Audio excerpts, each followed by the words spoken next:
a nivel del útero para evitar hemorragias. También se conoce como el cuarto periodo del parto. Este periodo es el más importante, especialmente las 2 primeras horas. El puerperio propiamente dicho, o puerperio mediato, dura desde el segundo día hasta el 7º día. Algunos autores consideran hasta el 10º día. Puerperio alejado es hasta los 40 a 45 días y puerperio tardío hasta los 6 meses, que es el periodo en que la madre da lactancia al bebé. Entonces, la clasificación por el tiempo inmediato, 24 horas, el mediato de 2 a 10 días, el alejado hasta los 45 días y el tardío hasta los 6 meses. Una vez que se ha producido el parto, se ha producido el alumbramiento, la salida de la placenta, la madre presenta una sensación de alivio, de bienestar. Su respiración se hace amplia, calmada, regular. El pulso se hace regular con una frecuencia entre 60 y 70 latidos por minuto. La presión arterial suele ser normal, pero si la paciente ha sangrado en forma abundante, puede presentar episodios de hipotensión, ¿no? Y incluso puede llegar a desmayarse por la hipotensión. La temperatura es normal, puede llegar a 37 grados y a veces hasta 37.8 grados centígrados. Puede existir una sensación de escalofríos, pero sin fiebre. Cuando hay escalofríos con fiebre, entonces estamos ante un proceso infeccioso. La paciente, por pérdida de la sensibilidad a nivel de la vejiga, puede presentar con mucha frecuencia retención urinaria. En el ano vamos a ver un rodete hemorroidal por la congestión pélvica y la paciente presenta ardor en la vulva que se encuentra flácida y entreabierta. La vagina se encuentra también entreabierta y de la cual se observa que proviene sangrado de la cavidad uterina en pequeña cantidad. Después del parto, el útero se torna duro, contraído y se localiza debajo del ombligo, ¿no? Nosotros palpamos un útero contraído y esto se conoce con el nombre de bolo de seguridad de Pinal. Aquí están actuando los mecanismos hemostáticos, haciendo que las fibras musculares presenten una contracción tan enérgica que colapsan los vasos sanguíneos y esto hace que el sangrado sea pequeño, sea en forma regular. En este periodo, principalmente en las 2 primeras horas, puede ocurrir que el útero se relaje, no se presente el bolo de seguridad de Pinal y ahí estamos ante un puerperio patológico que se llama hipotonía uterina, donde la paciente va a sangrar de forma masiva y se puede presentar problemas de shock hipovolémico, incluso con muchas pacientes mueren durante este periodo. Entonces hay que tener principal cuidado estas 2 primeras horas principalmente, ¿ya? Palpar siempre el bolo de seguridad de Pinal. Muchas veces también el útero se distiende y la paciente experimenta mucho dolor y esto debido a que en el útero se haya podido retener coágulos de sangre. Entonces, este sangrado se acumula en forma de coágulos y hay que retirarlos para que se forme, o sea, el bolo de seguridad de Pinal, haciendo una compresión a nivel del fondo uterino. A la semana, el útero se encuentra entre el ombligo y la sínfisis púbica, a la segunda semana ya es intrapélvico, ¿ya? Este fenómeno se produce por citólisis, es decir, una digestión enzimática del exceso de citoplasma de las células miometriales. ¿Ya? No disminuyen en número, pero sí disminuyen en tamaño, eliminando el exceso de citoplasma. La vascularización del útero va involucionando y se va colapsando. El útero presenta contracciones uterinas dolorosas que se conoce con el nombre de intuertos. Por favor, recuerden, Los intuertos son los dolores que presenta la puérpera en el periodo en que el útero se va contrayendo y se va produciendo la involución. El segmento inferior que estaba despegado, se vuelve a transformar en istmo, es decir, nuevamente el útero vuelve con sus características. Entonces, a los 7 días, el útero pesa aproximadamente 500 gramos, a los 15 días pesa 300 gramos y al mes 100 gramos. Es decir, el útero rápidamente vuelve a sus características normales. Bueno, durante el puerperio mediato, los cambios anatómicos y funcionales comprende desde el segundo día hasta el séptimo día. Comprende el periodo de mayor contracción de las fibras musculares uterinas, es decir, donde la paciente va a presentar intuertos en forma más marcadas.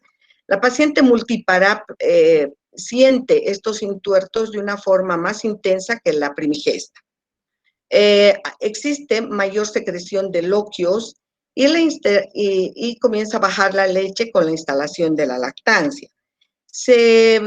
Aproximadamente la mujer los primeros días pierde unos 1000 ml de sangre en el puerperio, ¿ya?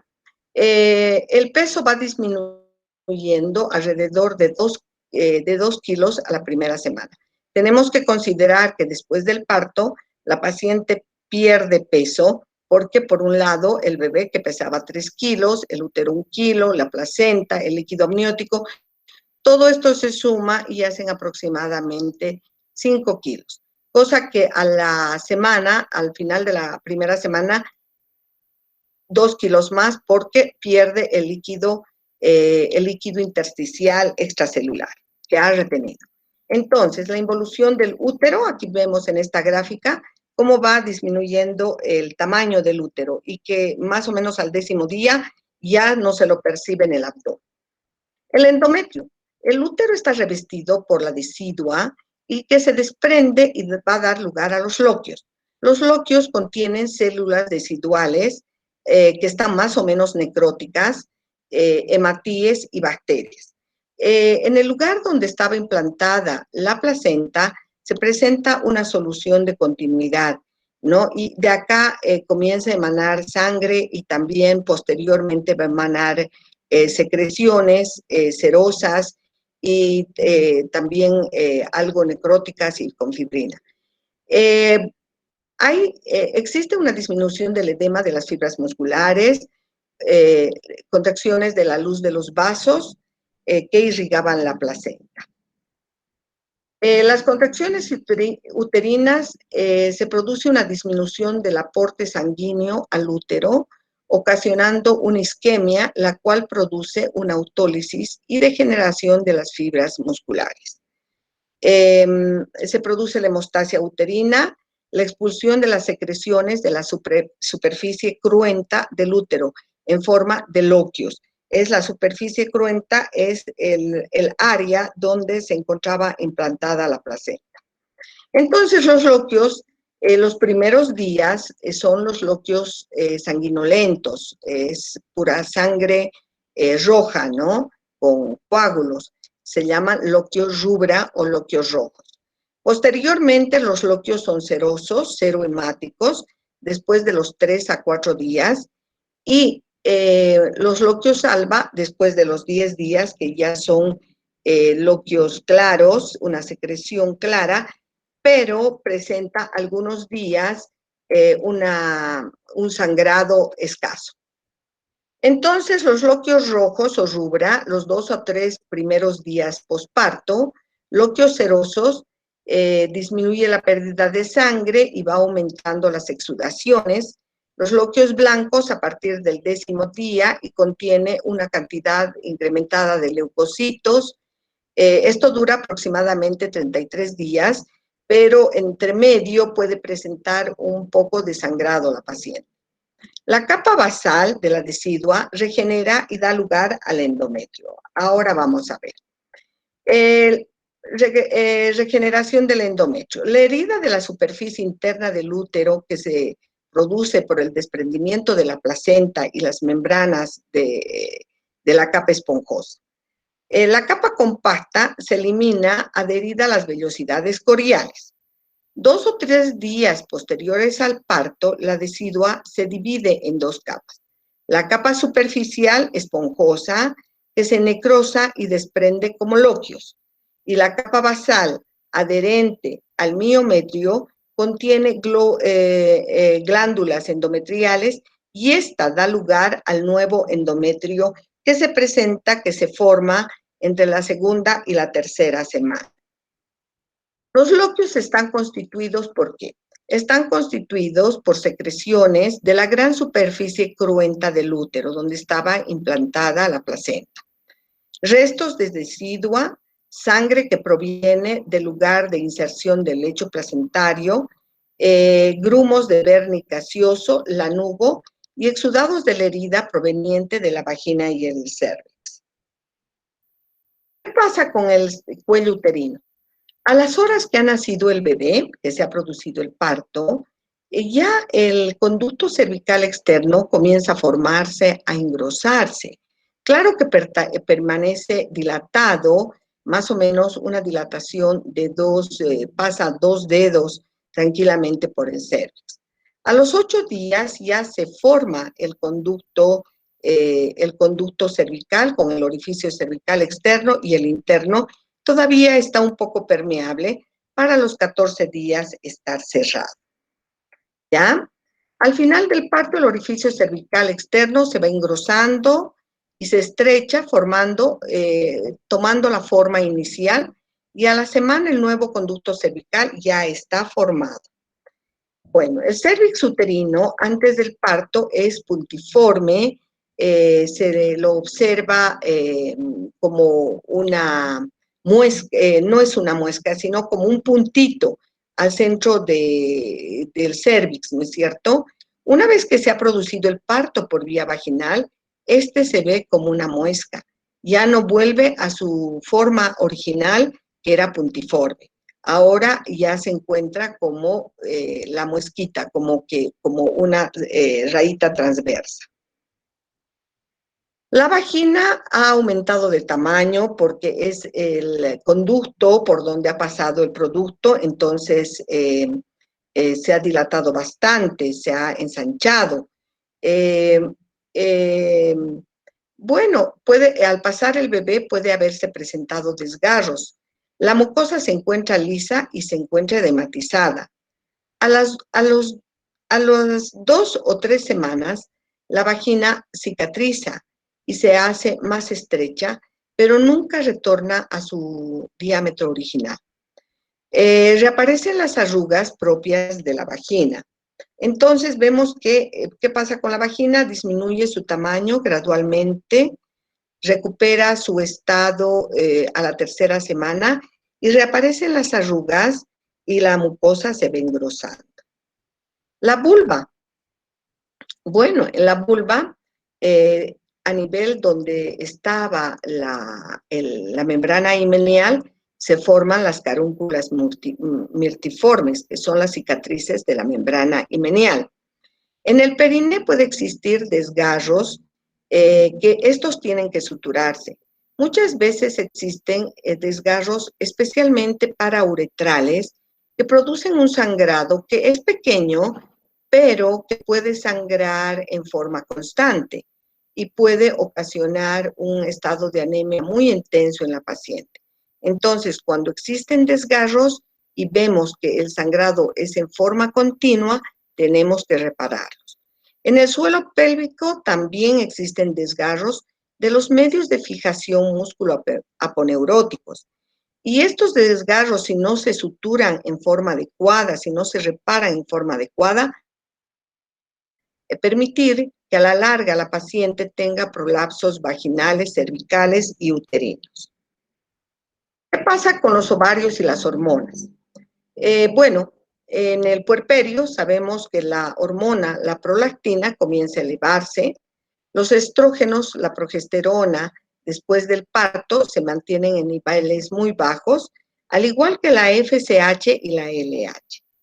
A las 3 semanas comienza a elevarse los estrógenos en pacientes que no dan la lactancia adecuadamente. Es decir, hay mamás que, bueno, tienen que trabajar y que dejan a su bebé con leche maternizada y también intercalan con su pecho.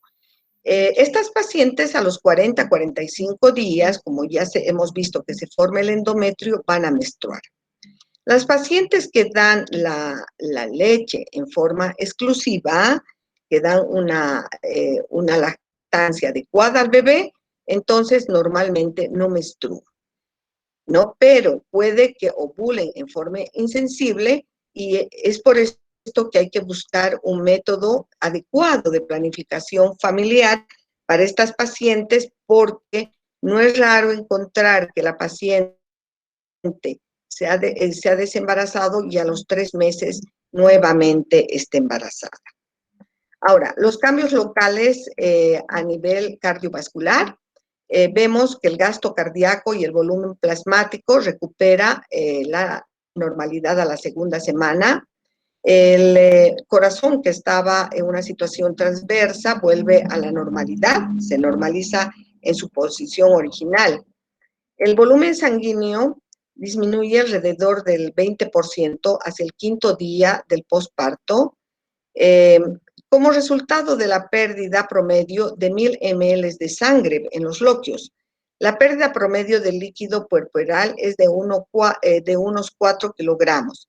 Las plaquetas, los factores de coagulación, el 5 y el 8, disminuyen después de la primera semana y se normaliza hacia la 4ª semana del puerperio. Bueno, generalmente a la paciente puérpera pedimos laboratorios, ¿no? Y no es raro encontrar que existe una leucocitosis de 16.000, 20.000. Entonces, no se asusten si ustedes ven a una paciente en el puerperio con 22.000 blancos. ¿Es por qué? Porque por el estrés se han movilizado los granulocitos, las formas jóvenes de la médula, ¿no?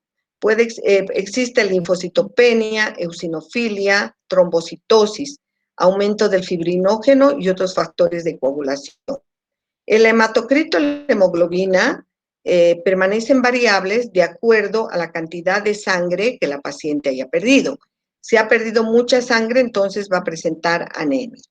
El gasto cardíaco en el puerperio inmediato está incrementado, normalizándose los primeros días, y existe una bradicardia transitoria que se normaliza en unos días también. Luego, el peso va disminuyendo, como hemos visto, disminuye la progesterona, aumento de la aldosterona, y esto hace que el sodio y el potasio se incrementen, ¿no? Como después del parto, el diafragma vuelve a la normalidad. Al volver a la normalidad, los pulmones se expanden y, bueno, la respiración se normaliza, vuelve a ser una respiración abdominotorácica y desaparece la alcalosis respiratoria. En las mamas, los cambios es de que las mamas aumentan de volumen, de tamaño, se ven ingurgitadas de leche y también ingurgitadas de sangre, ¿no es cierto? Generalmente cuando comienza a producirse la leche, que es al segundo día, se produce también un pequeño estado febril, más o menos con una temperatura de 38 grados, ¿ya? Esta ingurgitación se debe a la gran vasodilatación producida por los vasos mamarios y los conductos linfáticos que se llenan de sangre entre el segundo y 4.º día.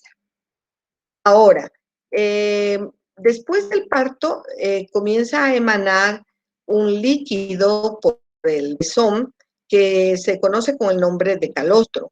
Esta secreción expulsada a través del pezón es rica en minerales, en proteínas, en inmunoglobulinas y es pobre en lactosa y ácidos grasos.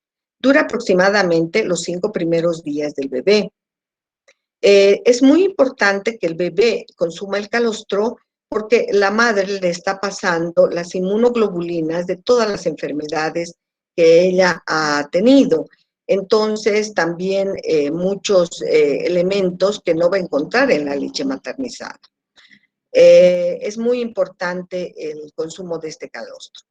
Las hormonas que intervienen en la lactancia son, por un lado, la prolactina, que interviene en la formación de la leche que se produce a nivel de los alvéolos mamarios, y la oxitocina, que produce la eyección de la leche porque produce una contracción de las células mioepiteliales, y esto hace que se pueda evacuar la leche, ¿no es cierto? Salir de la mama al contraerse. Es importante que la madre dé a su bebé principalmente la leche durante los 3 primeros meses en forma exclusiva, y si puede darle 6 meses en forma exclusiva la leche, es muy bueno para ese bebé. ¿Por qué? Porque va a tener menos enfermedades. Ahora, ¿qué pasa en el aparato urinario? La pelvis renal y los uréteres que estaban dilatados recuperan su tamaño original entre las 2 y 8 semanas.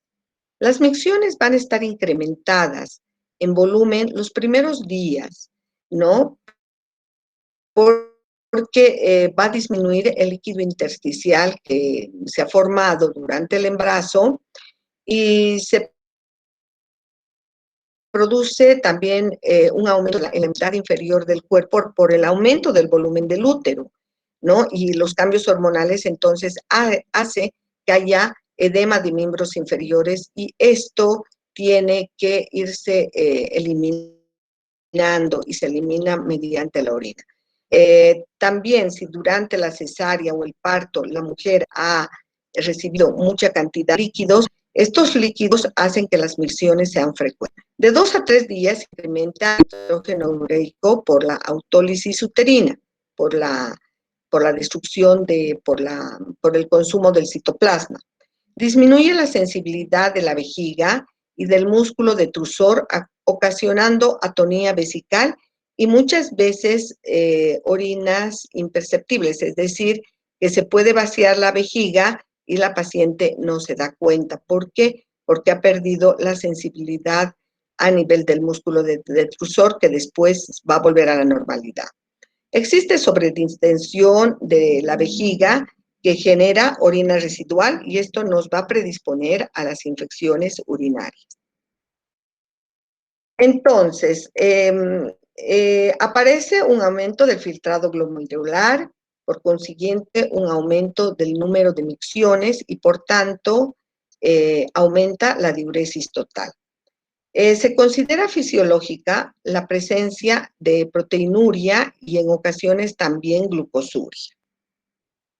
En la pared abdominal, debido al incremento del volumen del útero, en la dermis se rompen las fibras elásticas, produciendo vergetures o estrías, ¿no es cierto? Estas estrías, cuando son iniciales, son de un color rojo vinoso, y cuando van cicatrizando son de color blanco nacarada. Muy difícil el tratamiento, pero actualmente con los tratamientos cosméticos con láser desaparece. Y también se produce diástasis de los músculos rectos del abdomen, y esto predispone a hernias umbilicales, especialmente en los próximos embarazos. La función intestinal, como hemos dicho, el diafragma desciende a su localización normal, y por ende también los intestinos van acomodándose a su estado original. Y esto ocasiona disminución del peristaltismo y, por tanto, estreñimiento. Y bueno, debido a la congestión pélvica que ha sufrido la paciente, presenta varices a nivel de los vasos hemorroidales, y que son agravados durante el embarazo y especialmente durante el pujo que presenta la paciente para el nacimiento del bebé.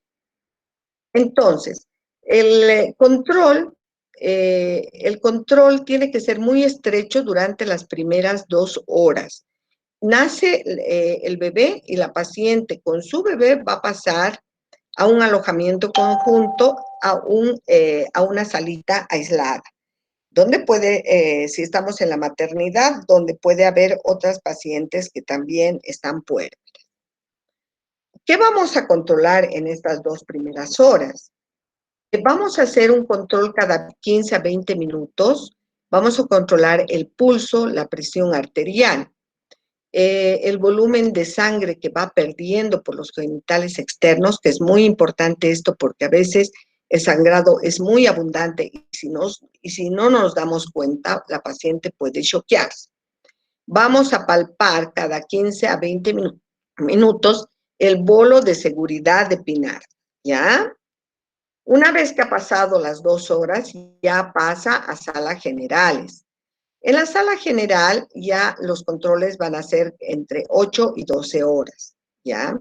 Se va a controlar también el sangrado vaginal, la involución uterina, la temperatura y la lactancia, ¿no? En la sala general, un control de la paciente, donde vamos a hacer una anamnesis, vamos a hablar con la paciente, cómo le ha ido en el parto, qué sensaciones ha tenido, cómo se encuentra, su estado de ánimo, todo esto. Y en el examen físico vamos a controlar los signos vitales, la piel y las mucosas, si están pálidas, si están rosadas. Muchas veces después del parto, por el esfuerzo que han realizado durante el pujo, no solamente tienen hemorroides, sino que también los vasos de la piel y de las mucosas, los capilares se rompen y presentan petequias o equimosis en la piel, ¿ya? Luego vamos a valorar el aparato respiratorio, cardiovascular, los genitales, vamos a ver la episiotomía, la zona de la episiotomía, vamos a ver si no hay hematomas después del parto. Los loquios, la característica de los loquios, si no hay infección, vamos a oler los loquios, tratando de encontrar estos loquios fétidos. Vamos a valorar los miembros inferiores, y los emuntorios, si la paciente está orinando, es muy importante que presente micciones y también la defecación. Vamos a pedir laboratorios y las indicaciones médicas. Le vamos a dar uteroretractores. Los uteroretractores que utilizamos en general son la oxitocina y el meterquín, ¿ya? La ergonovina. Siempre damos terapia antibiótica para evitar posibles complicaciones de infecciones en el puerperio y pues la paciente va a estar adolorida por los intuertos, entonces le vamos a dar analgésicos. Es importante favorecer la lactancia en las madres, es muy importante enseñarle, especialmente en las pacientes primerizas, cómo tiene que dar de la lactancia en forma adecuada. La alimentación, si es una paciente que ha tenido cesárea, las primeras 8 horas no va a tener nada de alimentación, va a estar NPO. Después pasará a dieta líquida, dieta blanda y dieta corriente, o también se llama dieta general. En cambio, la paciente que ha tenido su parto normal, las primeras horas puede ingerir los líquidos que ella desea y puede consumir también los alimentos deseados. Pasadas las 24 horas, los alimentos, como va a dar la lactancia, tienen que ser ricos en fibra para favorecer la evacuación intestinal. Vamos a favorecer el consumo calórico, proteínas, lácteos y principalmente sulfato ferroso. Para que esto le pase al bebé también el sulfato ferroso, porque el bebé tiene tendencia a que su hemoglobina y su hematocrito estén bajos.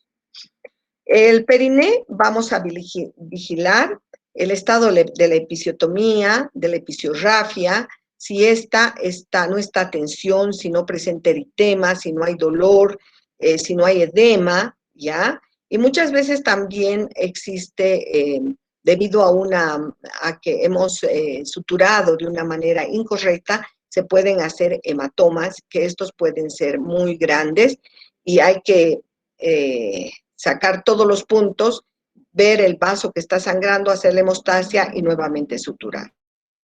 ¿ya? Este produce mucho dolor. En el ano, como hemos dicho, se va a presentar las hemorroides, que a veces están muy agrandadas, ¿no? Entonces vamos a dar consejería para que se hagan baños de asiento con malva manzanilla, cremitas antihemorroidales y mantener el consumo de fibra para que mejoren estas hemorroides. La higiene, tanto vulvar como rectal, es muy importante. Las micciones. Se presenta atención importante a la diuresis porque puede haber retención de orina durante las primeras horas por distensión excesiva de la vejiga. Durante el puerperio, la mujer puede haber recibido de venosa y presenta una diuresis incrementada. En caso de que la paciente tenga retención vesical, que es frecuente, como les dije anteriormente, se utiliza sondas de alivio para que pueda eliminar la orina. Vamos a comprobar la presencia de orina residual y la presencia de bacteriuria.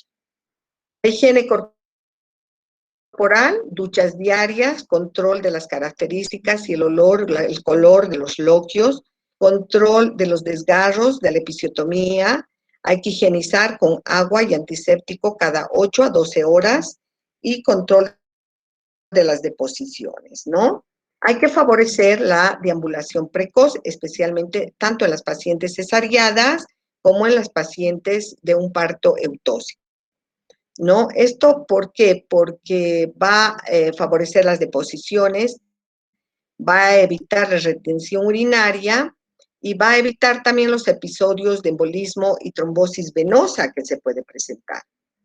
Ahora, el estado general y el psiquismo de la paciente es normal que durante la primera semana la paciente se encuentre muy melancólica, con una tristeza, presenta labilidad afectiva, llanto inexplicable, irritable, muy sensible, insomnio. Y esto se autolimita entre la primera y 15 días, primera semana y 15 días. Pero si sigue intentándose y aumentando, puede llegar a una psicosis puerperal, que ahí sí tiene que ser atendida por el psiquiatra, por la psicóloga, y tiene que tomar medicación, ¿no? Porque es muy peligroso este estado de la psicosis puerperal. ¿Cuándo vamos a considerar la alta hospitalaria? El tiempo de hospitalización, según el American College, en el parto normal son 48 horas y en la cesárea 72 horas. Pero eso depende del hospital. Si estamos en un hospital donde hay mucha concurrencia de pacientes, a las pacientes de partos eutóxicos se le da más precozmente el alta, de acuerdo a la cantidad de pacientes que tenga el servicio. Se va a informar sobre la característica de los loquios, la higiene corporal que tiene que realizar todos los días, la alimentación, como hemos dicho, rico en fibra, en hidratos de carbono, en proteínas, leche, ¿no es cierto?, vitaminas. Y vamos a informar que no necesita hacer dieta la paciente, que va a ir perdiendo peso paulatinamente, porque especialmente cuando da la leche materna, entonces esto favorece la pérdida de peso. La paciente puérpera tiene que reanudar su actividad lo más pronto posible y en forma progresiva también para volver a la normalidad, ¿no? Ya tiene que organizarse con el bebé, pues necesita hacer ejercicios. Las relaciones sexuales se van a iniciar a partir de los 40 días. ¿Por qué? Porque hay una superficie en el endometrio, como hemos visto, una herida y esta se puede infectar. Vamos a favorecer la anticoncepción, preferentemente anticonceptivos con progesterona. Puede ser el DIU, la Mirena, puede utilizar implantes, anillos vaginales. No puede utilizar las píldoras que tengan estrógenos porque esto va a hacer de que pase los estrógenos por la leche materna. Vamos a favorecer la lactancia exclusiva, tenemos que hablarle que en lo posible de solo leche a su bebé. y que se preconiza actualmente el alojamiento conjunto. Bueno, es importante el apego precoz de la madre con el bebé porque esto psicológicamente repercute en toda la vida de ese niño y de esa mamá. Favorecer siempre la lactancia y bueno, chicos, muchísimas gracias por su atención. Ahora, muy bien, listo. Bueno, ¿tienen ustedes alguna pregunta?